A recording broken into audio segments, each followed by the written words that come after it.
This is how to successfully end a song in Adobe Premiere Pro CC. If this helped, drop a like, share the video, and subscribe for more. Learn passive income concepts, click the link down below. The first step in order to end a song. And God said, let there be light.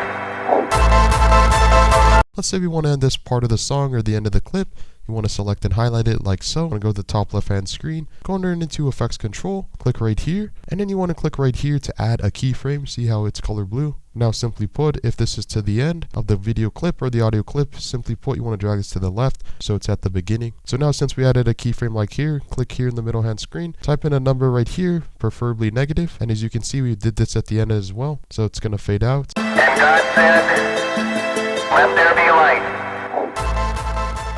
Notice how it's fading out towards the end of your audio track or clip. Next step is to click on effects right here in the top left hand screen. Underneath the search bar, type in the following, drag this down on your audio track like so.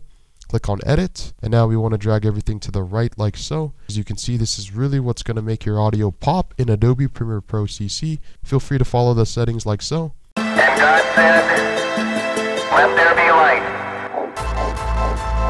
It added a cool reverb effect to your audio tracks. Again, make sure this is selected and highlighted. Now go back to effects control, click right here to add another keyframe, drag it to the right, adding another negative decibel, and now we're going to fade this out like crazy. And God said, let there be light.